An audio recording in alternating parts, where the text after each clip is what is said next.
இப்போ நீங்க சொல்ற போல என்டிகே வந்து அப்புறப்படுத்தணும் அப்படிங்கிற ஒரு கட்டாயமோ ஒரு தேவையோ எங்கிருந்து வருது? ஏன்னா என்டிகே அப்படிங்கிற வந்து பெரிய பலமான கட்சியெல்லாம் கிடையாது, பெரிய ஓட் பேஸ் உள்ள கட்சியும் கிடையாது. ஸோ அவங்கள ஏன் டார்கெட் பண்ணும்? ஏன்னா டிஎம்கே பண்ணலாம், ஏடிஎம்கே பண்ணலாம், மித்த கட்சிகளை பண்ணாவது எதனா யூஸ் இருக்கு. ஆனா இவங்க ஒண்ணுமே இல்லை. இன்னைக்கு மாற்று அரசியல் பேசக்கூடிய ஒரே கட்சி என்டிகே மட்டும்தான். என்டிகேவோட ஓட் பேஸ் கம்மியா இருக்கலாம், ஆனா மாற்று அரசியல் பேசக்கூடிய ஒரே கட்சி இன்னைக்கு தமிழ்நாட்டில் என்டிகே மட்டும்தான். இதுல மாற்று கருத்து இருக்கா?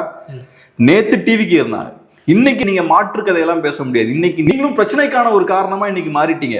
அப்ப டிவிக்கே சரியில்லைங்க, திமுகவையும் நம்ப முடியாதுங்க, அதிமுக பலவீனமா இருக்காங்க. டிவிக்கோட முக்கியமான பிரச்சனையே இன்னைக்கு என்னன்னா, டிவிக்கு கிட்ட இருக்குது எல்லாமே ஆன்டி டிஎம்கே ஓட்ஸ். ஸோ இன்னொரு சைடுல அதிமுகலையும் ஆன்டி டிஎம்கே ஓட்ஸ் இருக்கு. இப்ப டிவிக்கு பயமே என்னன்னா, டிவிக்கே சரியா செயல்படலைன்னா இந்த ஓட்ஸ் திரும்ப அதிமுகவுக்கு போயிடும். அப்ப என்ன பண்ணும், அதிமுகவை களத்துல இருந்து அப்புறப்படுத்தணும். களத்துல அதிமுக ஸ்ட்ராங்கா இருந்தா அந்த ஓட்ஸ் திருப்பி அங்க போயிடும். அதே தான் என்டிகே விவகாரத்திலையும். என்டிகேவை பொறுத்தளவுல யங்ஸ்டர்ஸ் அட்ராக்ட் பண்ற கெப்பாசிட்டி என்டிகேவுக்கு இருக்கு, திமுக அதிமுகவுக்கு அந்த சக்தி கிடையாது. ஸோ அப்படி இருக்கும்போது மாற்று நம்பி நிறைய பேர் உள்ள போயிருக்காங்க இன்னைக்கு தாவேக்காவுக்குள்ள. அதுல நிறைய பேர் அதிருப்தி அடைய போறாங்க, நிறைய பேர் அதிருப்தி அடைஞ்சிட்டாங்க.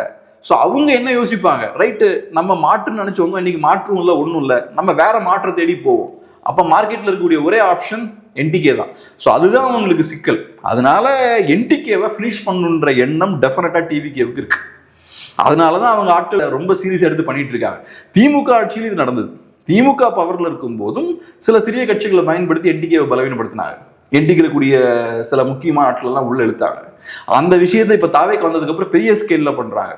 அப்புறம் விசிகே மாதிரியான கட்சியும் பார்த்தோம்னா அந்த அடையாளத்தை கையில் எடுக்கிறாங்க.